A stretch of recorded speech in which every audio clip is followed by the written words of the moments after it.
Good afternoon, everyone. My mic is working. Good afternoon, everyone. Welcome to the DSC Jaipur Literature Festival's Consolage Darbar Hall. Our session today is Why Am I in Theatre, and we have Bhanu Bharti here, who will be introduced by Vayu Naidu. Thank you so much. I request everyone to please switch off your cell phones and to make sure that there's no flash photography while the session is on. Thank you. Good afternoon, everyone, and welcome to the theatre. As theatre people, we have this little ritual of Star Trek.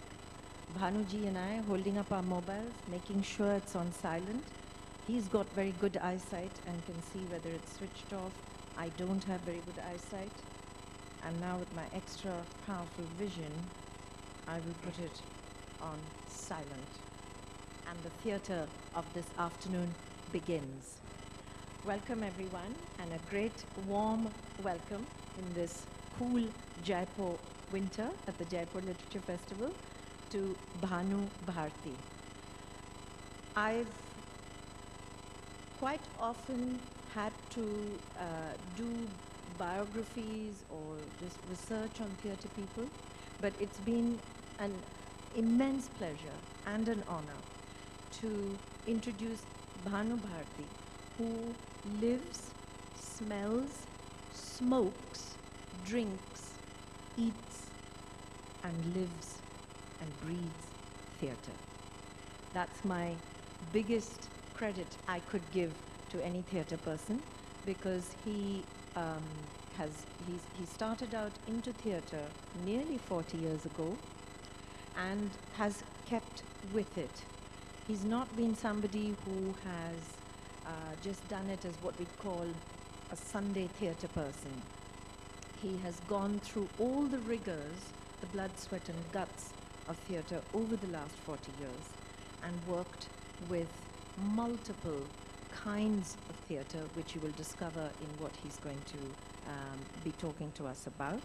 But I just want to also make sure I formally give the little bit of the introduction and his very living and existential question, which is part of this session. As we all know, he is an acclaimed theatre director and playwright. That's why I say he breathes and eats theatre, because without the writing, there is no theatre. And theatre is so endangered, both even from the space that I come from, based in the UK, especially when you're making new theatre and writing new theatre, that I really appreciate what he's giving his life to. And importantly, the content of his theatre speaks of ritual and community, because every prayer, even act of worship, even ritual, it has theatre, which immediately engages and attracts us. He talks of tradition and innovation, and of course his passionate engagement with the actual craft of drama. He's best known for his bold innovations and creativity in Indian theatre. He's acclaimed also as an actor, because who would know their craft if they didn't know how to stand on that stage and understand the chemistry of presenting the lines, the content of the writing. He's also an author of original plays, and is a playwright like Tamasha Na Hua and Nachi Nae. He has launched many thought-provoking events, such as the centenary of Satyagraha and Pravasi Bhartiya Divas. He has been honored with the Sangeet Natak Academy Award in the field of theatre as director. Without much ado, please put your hands together and let us welcome Bhanu Bharti. Thank you, Vayu, and thank you, everybody.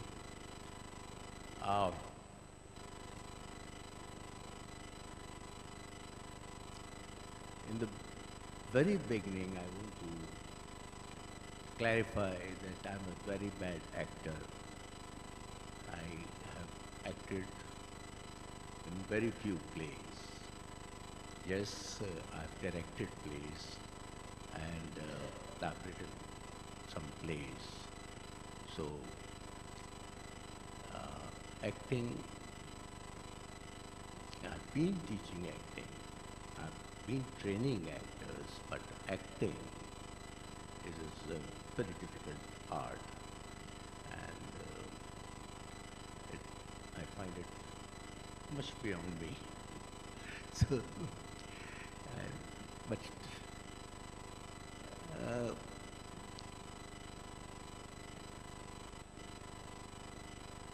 when I, pose this question to myself, why I am in theatre, you see, I could have well asked myself, why am I in theatre? Looking to the conditions prevailing in theatre in our country, after 40 years of consistent work in theatre, I still do not have means to practice my craft, to practice my art, which any theatre practitioner would want. For example, there is no possibility of supporting actors in theatre. And as we all know, that the craft, that the theatre is the medium of actors. And you can't do away with actors in theatre. You can do away with everything but the actors. And today, there is no support whatsoever for theatre, for actor in theatre. And that leaves a very big gap in theatre practice of today. I till date cannot ask any actor to be with me to do theatre and take responsibility of his day-to-day needs and bread and butter. In such a situation, practicing professionally theatre is almost an impossibility. In this scenario, if you are continuing in theatre, then it's quite legitimate that you ask yourself, why are you in theatre?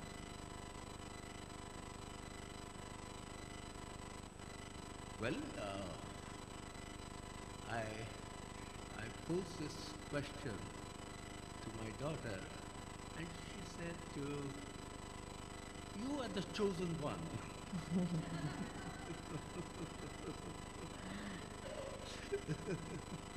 So, well, it might be that. But then, seriously, when you are in a profession and which is not considered as, till date, a profession in our country. Why do you think that is? Sorry? Why do you think that is in our country? Why do you think it's not considered Because a profession?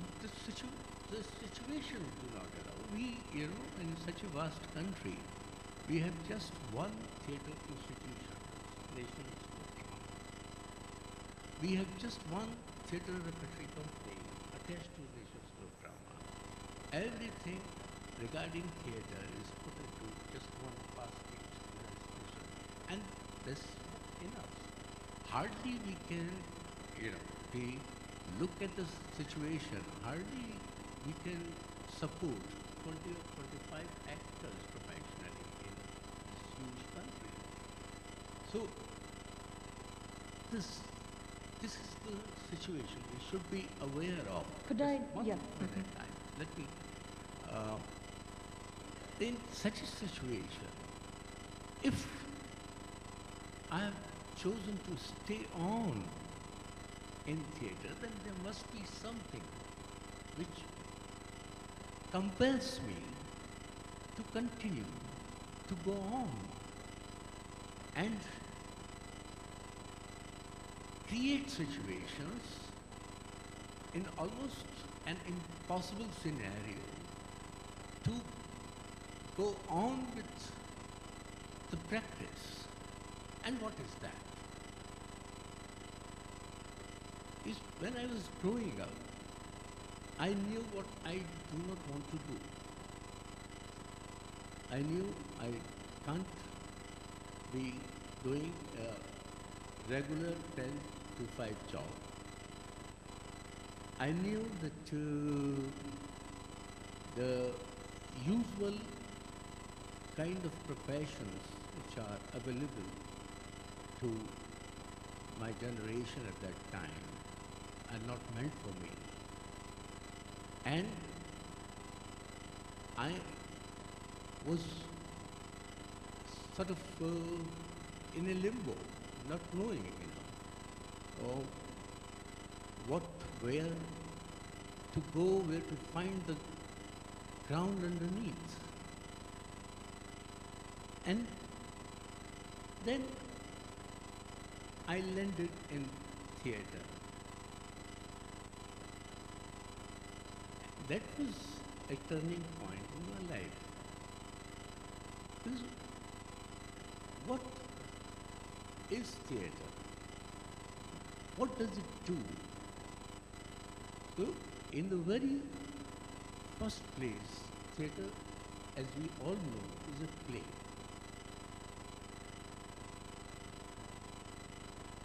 It's playing.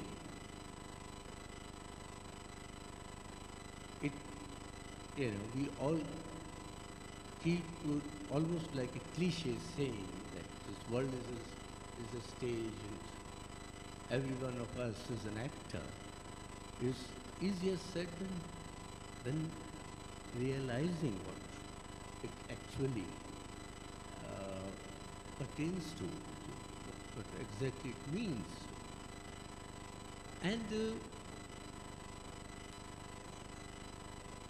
playing, please believe me when I say this, is the most difficult thing. You really have to be totally relaxed and at ease with your own self, with your environment, with your fellow beings, with the space you are in, with the time you are in, to be able to play. We all are aware of this concept of Leela in our philosophy, and you see the cosmic dance of Shiva and the pranks Krishna is supposed to have played, and taking, you see, this manifestation of the world as the Leela of the God, and he in a playful mood he has created this world, and it begins with him and it ends with him. From nowhere it has emerged, and it's a Leela whatsoever is there. But then again, practicing it as a Leela, or looking at it, experiencing it as Leela, it requires a very high evolutionary, spiritual evolution, which is very, very difficult. This is not so easy, and particularly in the world, in the situations we are today, where we cannot trust any system, where we cannot trust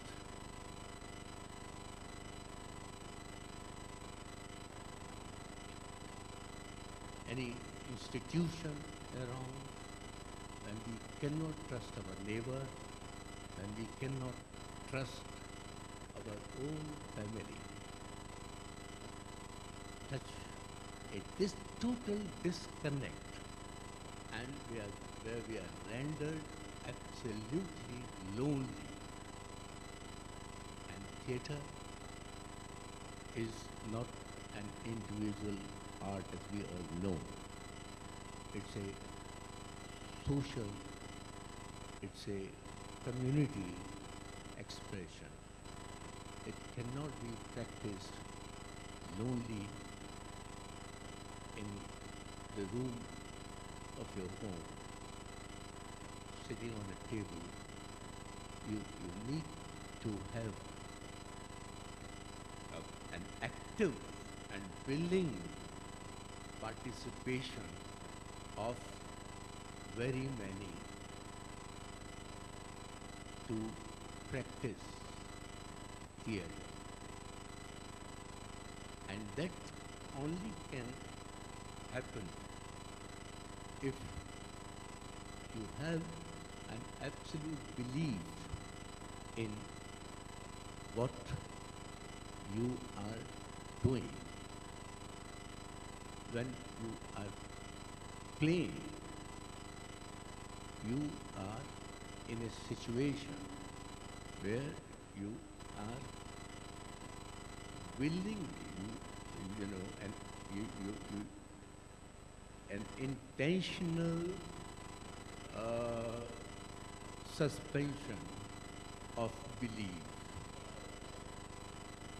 and going beyond the everyday reality, and which makes you very, very insecure to begin with. In the beginning, you know, in theatre, it's always, the slate is always clean. You have nothing to bank on. I'm fortunate to have this chair with a back, so I can lean back. But in theatre, it's always on the edge. You are. There's no support, because you start in a total absence of everything. It's empty space all around you. And out of nothing, you create a world, and which is a make-believe world. And you can do that only with a willing participation, with a willing intention of not only the actors, but also of the spectators, of the audience which is there. They know that what is shown, what is there on a stage is not the everyday reality. It's not a reality at all. It's all, you know, theatre, it's theatrical.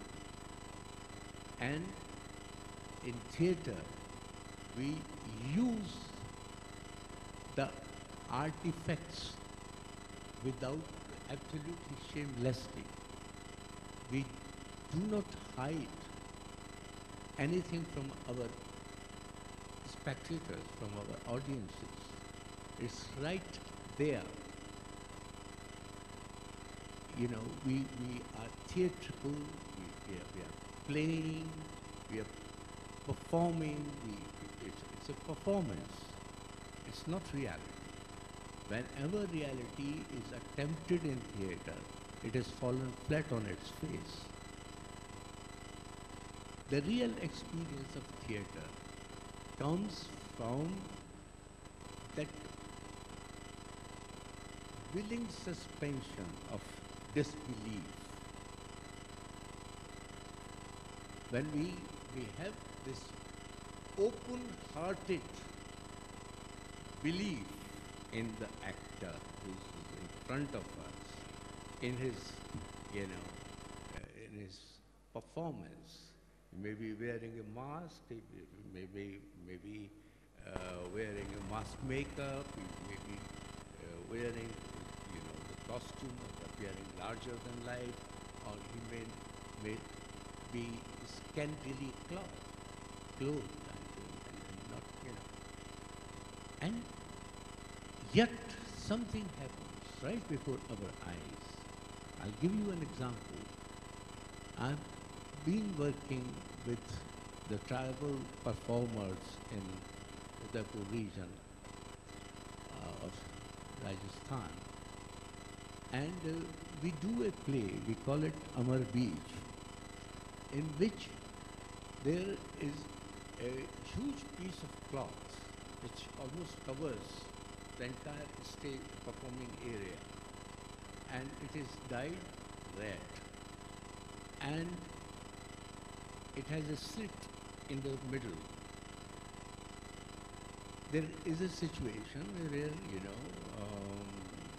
there is a sea of blood, and everything is perishing in this sea. So, how to create this sea, how to create this blood on the stage. So we had this red, clouds, and there are actors underneath creating waves in it. And from that slit appears this actor as if drowning. And as it comes on stage, everybody, the actors, the spectators, they all perceive it. They all see it as cloth. And yet that cloth gives you creates that sea and the blood, right before your eyes.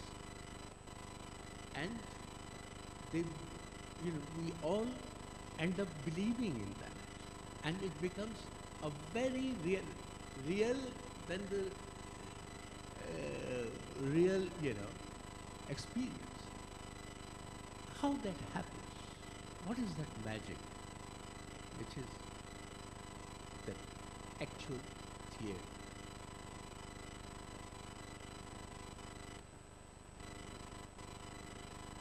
These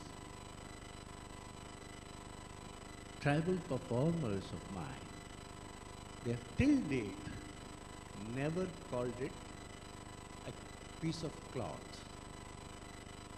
They have all through they have called it, now we are doing this play for how many years? Almost 20 years. In 20 years, I've never heard from them once that, have you kept that cloth for the sea in the box? They always say, have you put the sea in the box? So, it's so real to them. And that is the magic of theatre, that you can put sea in a tin box. How that happens? That is the question.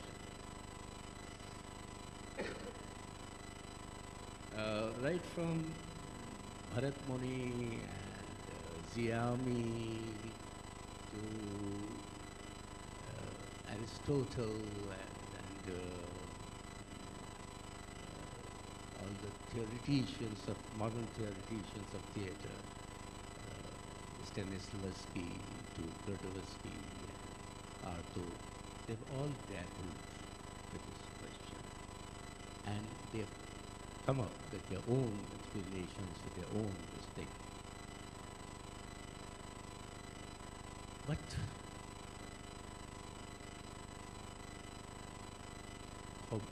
to know it for myself, I realized way back in early 80s when things were becoming, when the market forces had started tapping on our door, and television had gone commercial, and a lot of talent from theatre was sucked up in television and films, and commercialism was making its way.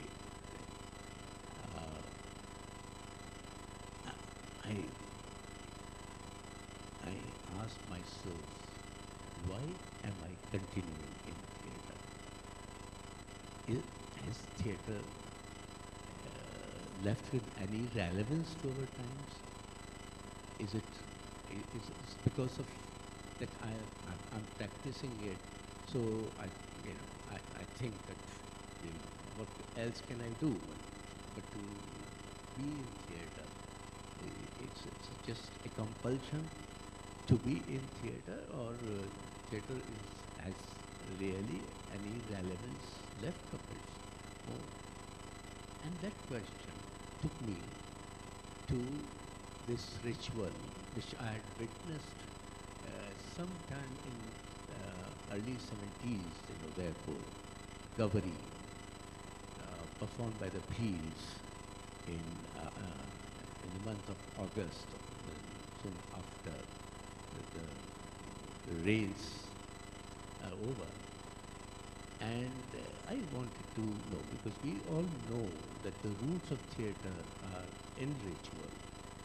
So there comes a time when we have to look back also to the origins and rediscover the origins for ourselves. And I went and I studied Gabri in the Udaipur region. Gabri, in a nutshell, they believe that Gauri, the upper branch of Gauri is Gauri, is the daughter of the Bheels. And that way the Shiva is there, So that is if the rains are good, and if they are expecting, they are all marginal farmers having very small tract of land, and if they are expecting good crop, then they go to the village temple and invite their daughter to stay with the clan during the harvest season, till the harvest season. And if the goddess gives its consent, then the preparation for Gauri begin, and what happens is that there is this tailor who sits in the shrine itself and starts stitching clothes for the main performers of the ritual, the priests and the main characters who participate, Budia, Rai, and all those. And the mask is taken out. It's a circular mask. Like, we are all taught in the schools to draw a sun. It's exactly like that. It's a round and with goat hair, going all around it. And they repaint it, and they prepare it from, so all over again. And that is worn by the main actor, Budia. And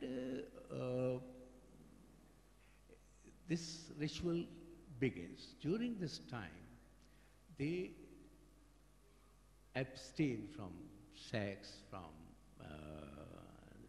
alcohol, and their day-to-day work is suspended, and they are transported into a world which is not of every day. And this performance from morning to the evening is held in different villages wherever the daughters of this village are kept. Now, the best thing about this ritual is that the entire community is in absolute belief of whatsoever is happening.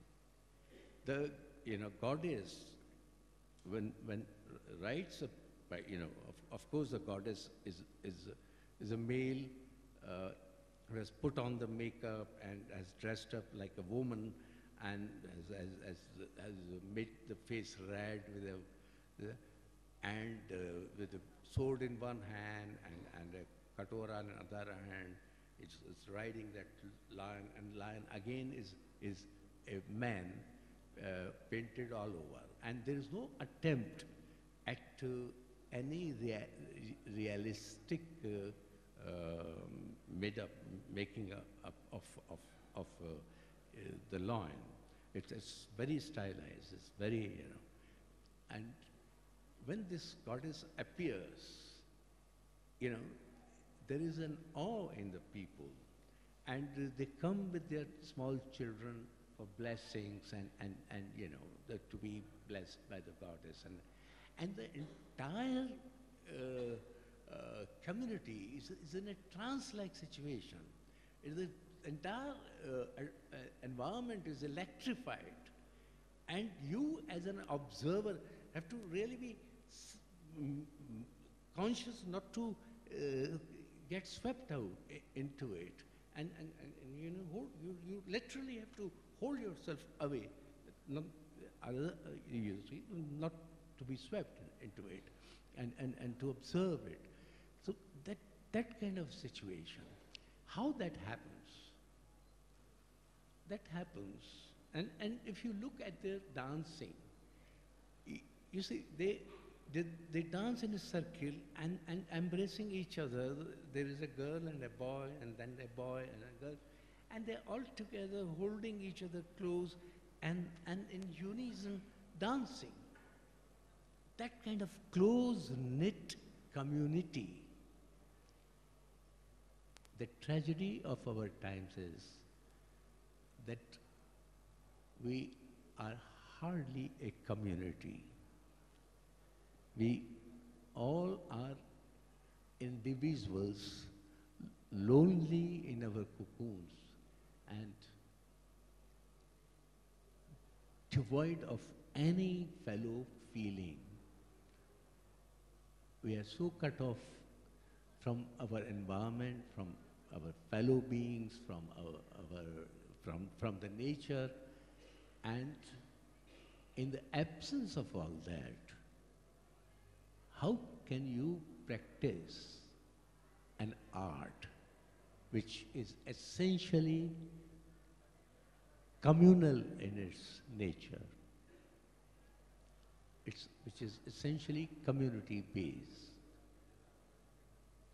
That is the challenge. That is the biggest challenge any theatre practitioner anywhere in this world is facing today. That the modernity, or for that matter post-modernity, has rendered us so lonely, and these are the market pushes you into your own shell and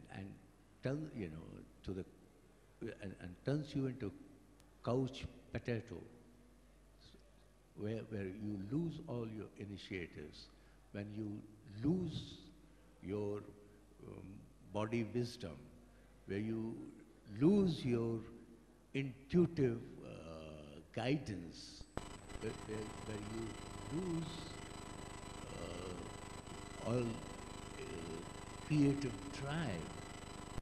And you see, today we want a car which will be self-driven,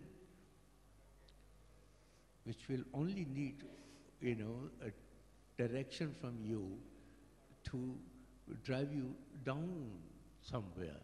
You don't even want to drive your own car.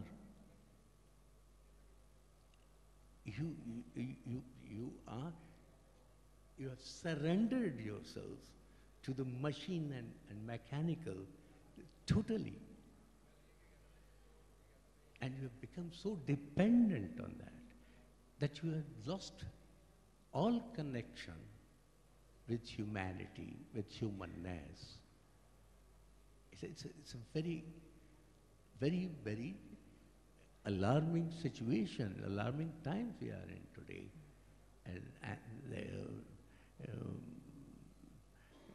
Therefore, I keep saying that theatre is all the more relevant in present times than it ever was. Therefore, it needs to be practiced in spite of all the odds which are there, and odds are great. And one has to practice theatre with utmost awareness of the times around, the situations around, not in the blissful ignorance, but in a very conscious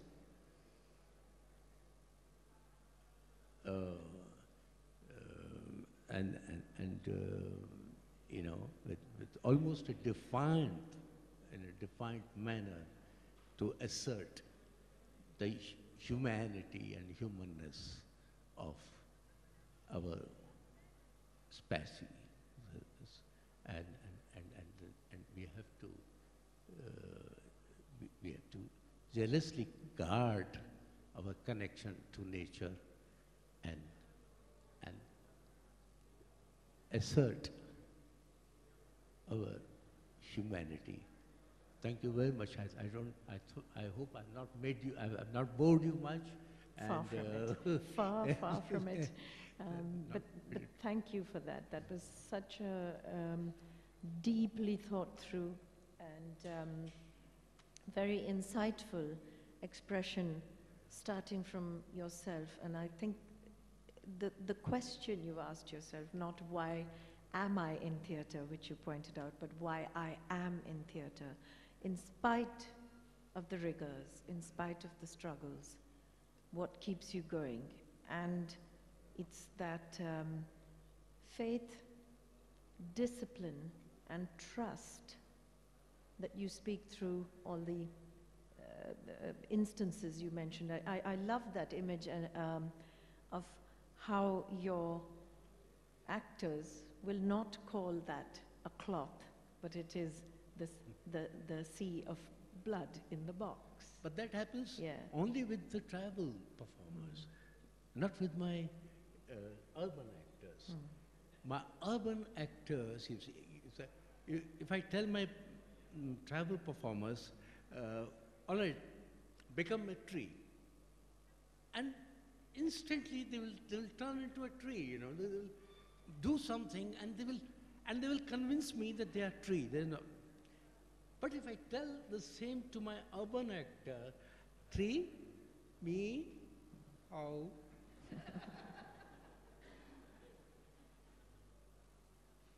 Because it is a total disconnect.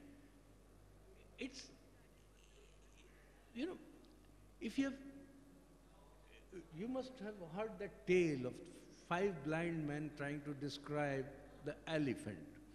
So most of us are like that. But if you have experienced an elephant, then it will come very naturally to you to describe. Just with, you know, one gesture of your hand, you will create, and you will be able to create an elephant. And it will be so real for the people watching it. But for that, you have to have that connection with the elephant, that experience of elephant in yourself. And then with just one gesture of your hand, you can create anything and everything. That is and that connection, finding that connection is difficult. And their ritual can help you.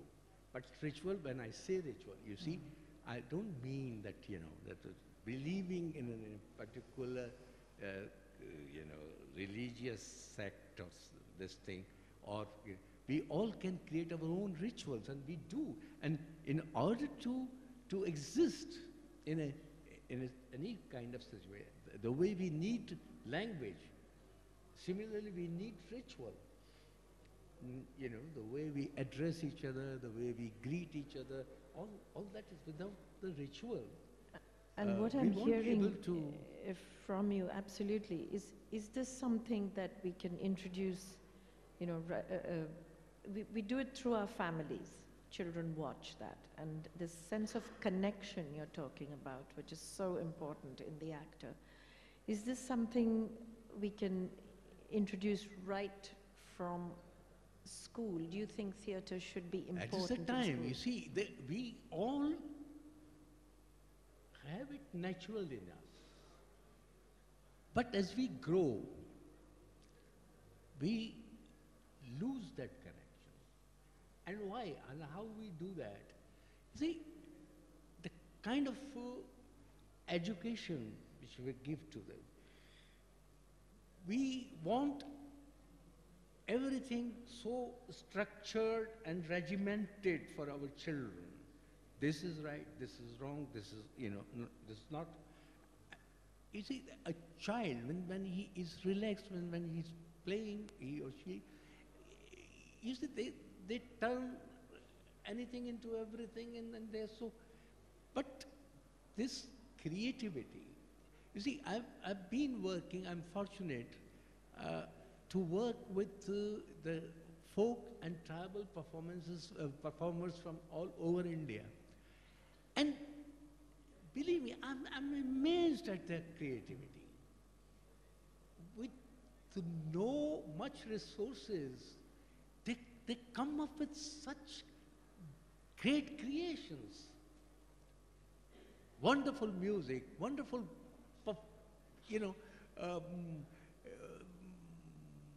makeup, mask. They will take a cloth and turn it into a mask and become an animal. You see, they don't need much of the material resources to do that. That kind of creativity. And as we,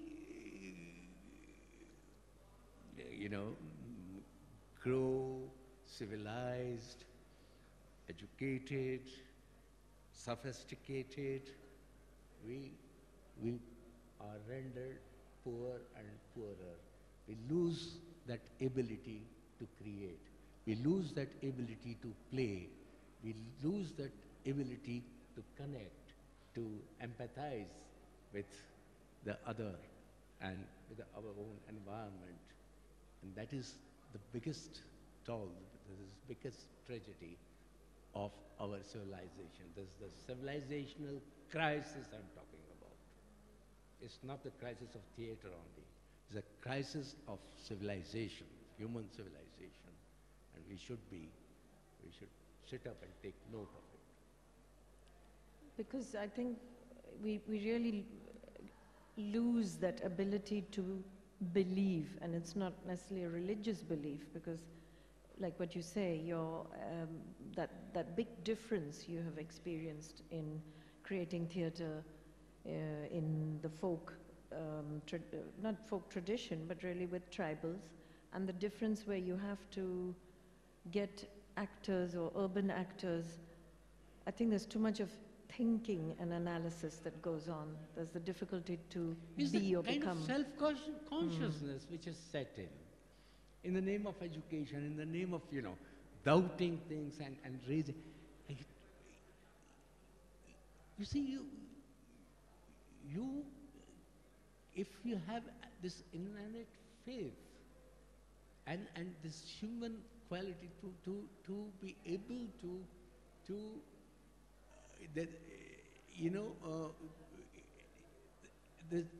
it's not the situation, it is our perception of the situation which makes the situation appear to us the way it, we perceive it. So the same situation can be catastrophic for you, but the same situation can be, can mean something else to the other. So it's actually, and when we talk of Leela and that kind of relaxation, in the face of utmost tragedy, we know that the world has not begun with me and it's not going to end with me. I'm there just in a span of time, for a very limited this thing, and and my death is not a great tragedy.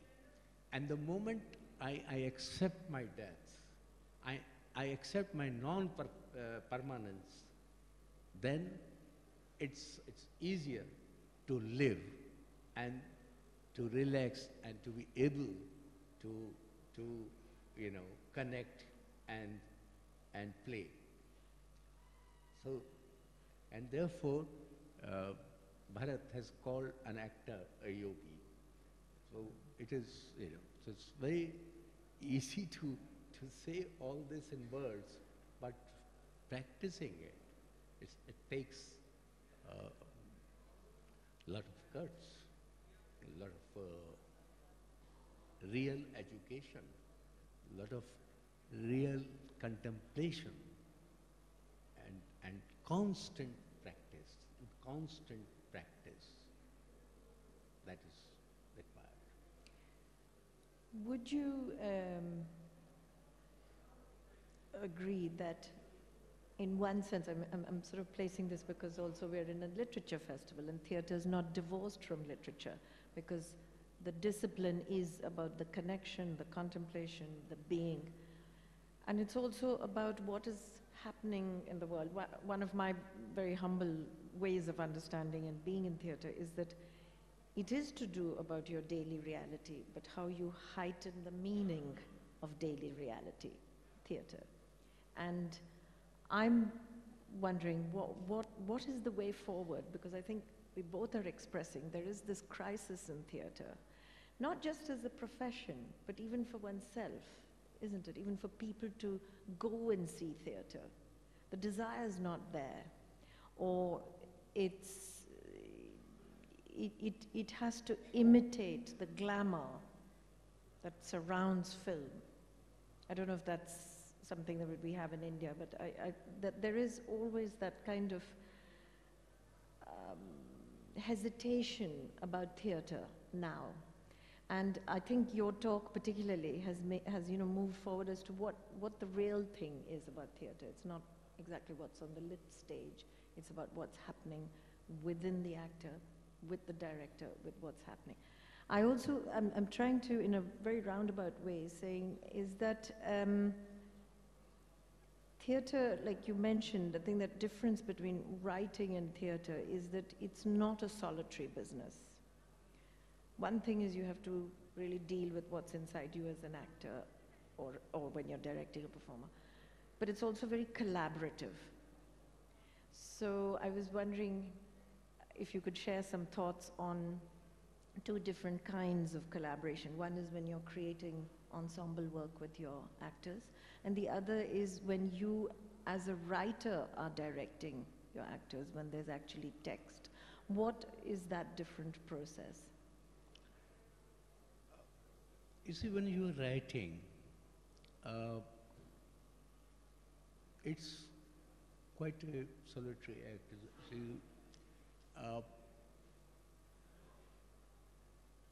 you are constantly aware that you're writing a text for actors. So it's not writing a poetry, and it's not like writing poetry, a poem or a shorter story, but it's meant to be performed. So it's a performing text. Now, performing text is very different than the narrative text. A shorter story or a novel, you are narrating an event.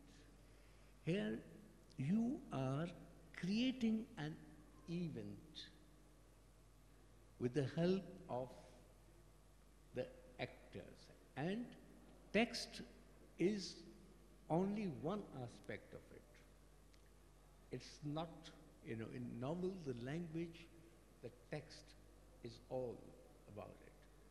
It's everything. But in theatre, it's one component. And with that, a lot of other things have to come in. And you have to, as a writer, you have to be aware and conscious of creating that space for the actor. I'm sorry, I can go on and just explaining it will take time, but I hope, Yeah. you understand what, Yeah. and talking about theatre, you see, now I've warmed up. Now I really, when I started, I there's only shaky this thing, but now I'm warmed up, but the time does not allow me to go on. So But yes, I actually wanted you to, and which you have, explain that particular complexity of writing for the theatre. Because yes, you're commenting on reality, but you're writing it because finally it has to be interpreted by the director, which could be yourself, and indeed the actor. It has to be the voice of reality, but it also has to lift within the spectator's imagination what is the truth of what you're writing in that space. And you really explain that complexity. It's very hard for people to understand, what it takes. I just want to, before we go into questions, because when I was talking to you yesterday, I was so impassioned by what you were saying in that one particular moment where a particular play at a particular place changed your life. I hope you will, and it'll be a fitting closure for this. well, exactly. You see, what happens is that the same actor in the same environment, same stage, on the same stage, performing a play, what they perform today, it is impossible to repeat it the next day. It's totally different experience. And that is the strength of theatre. That's the beauty of theatre. Because whosoever is there, the audience makes the difference. You see, the actor, when he receives the energy from people and he generates, it's two-way process. The energy which the actor is creating on stage goes to the spectators, and from the spectator it comes back to the and together, and that is a unique experience which can never be repeated. So that is the beauty of theatre, and that is also the peril of theatre, because you see, I have no laurels to pack home. What I did is over.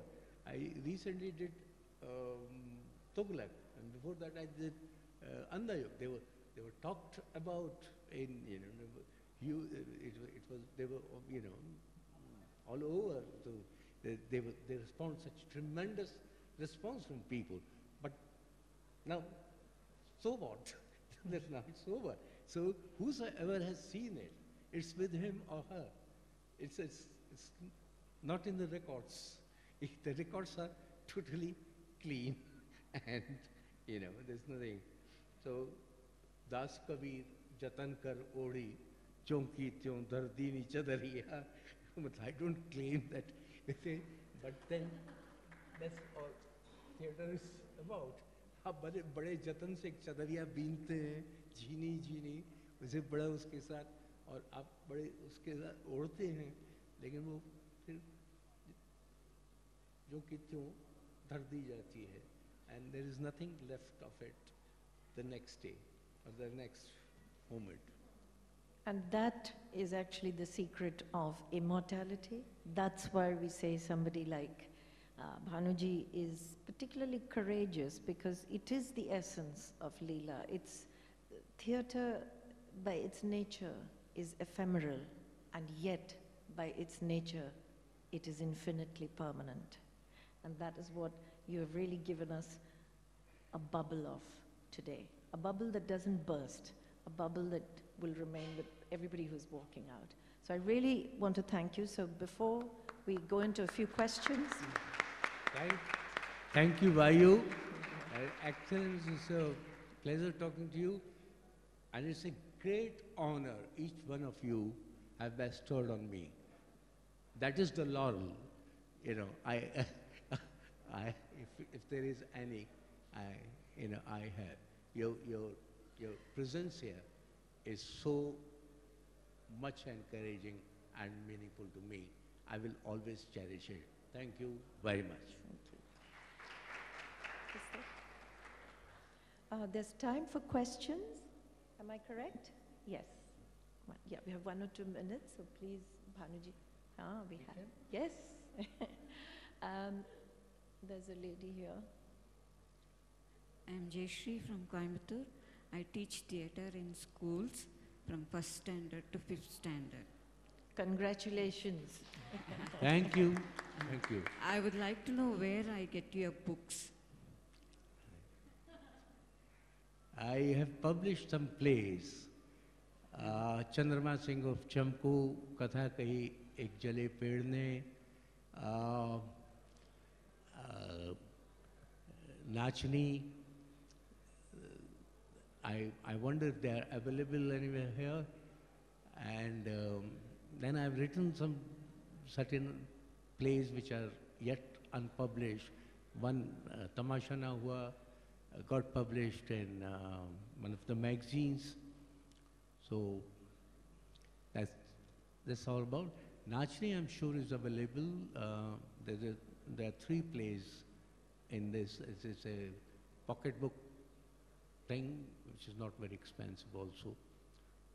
I wonder if it is available on the stall here.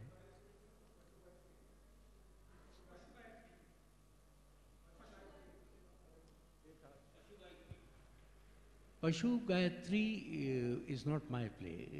It's a Malayalam play written by Kavalam Narayan Panikkar. We adapted it into Mewadi and... अच्छा, एक सवाल है भानु जी। अभी आपने कहा ना जो चदरिया जो थी आपने जौ की त्यों धर दी नहीं। Is it really true? I think every director, every playwright, either something add or something take out. ऐसी की तैसी तो नहीं धरता, उस पर कुछ तो जोड़ता है। मैं भानु भारती से ही जानना चाहता हूँ। ओढ़ता है वो। हाँ। तो मैंने ये नहीं कहा कि बीनी और रख दी, मैंने कहा ओढ़ी। हाँ ओढ़ी तो उसमें कुछ जोड़ी भी कि नहीं, ये मैं चाह रहा था कि वो आप अपने बताएं।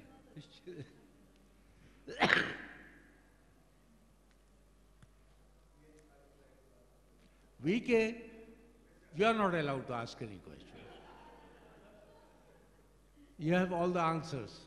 No, I really, because my name is VK. I did my third play with him in 1975, and I have all the more reason to ask a question because the same questions I'm hearing today, not only from him and from within myself, from everybody, that why, in spite of all the people knowing so well that theatre is so relevant, so important for our lives, why it has still not been able to stand on its own feet. You have any reason for that? It's true. I keep saying that, I go to that length of saying as the hospitals and schools are important for us, same way theatre is important for the health of the society. I'm sure that people, the society, the governments will wake up to that, and as we get into deeper crisis, then we will realize the relevance of theatre more. Yes. Can we have... Oh, Please sorry, we give have her the time for mic. only one last question. That lady at the back, she's been... She's Also, she is okay. Can I... Just, Yeah. you also ask. Yeah. Just quick.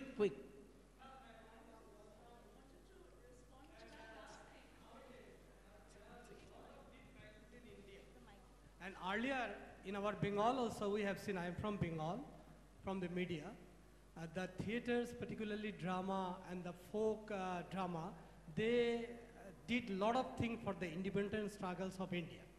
So nowadays there are a lot of crises in India. Why these drama theaters, they could not able to rise the pupil for that struggle? Can you please tell me? Yeah, most people think that way. I think I've answered already this question. That question has been answered very quickly, please. It's both a question and a sort of suggestion. We do have a very vibrant theatre culture in this country. There's all sorts of vernacular traditions. I'm from Calcutta. People there go to watch plays regularly. Every weekend, people will go together and we'll have chai and we'll go inside. And the reason I think theatre is suffering from lack of funding, as well as lack of populist attention, especially from the press, is because it's not televised or it's not on social media. It's very difficult if it's not a live experience. And my suggestion and my question would be, why not do a format of TV plays?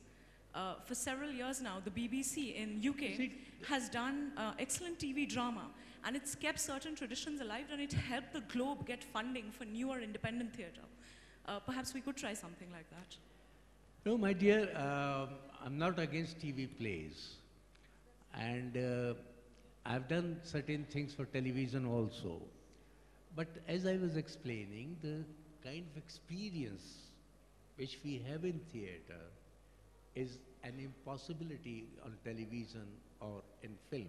But that doesn't mean that I'm denigrating films or television. They have their own validity. They can do certain things which theatre cannot. They are very independent medium from each other. So let's not confuse that a TV play will answer what the need of theatre.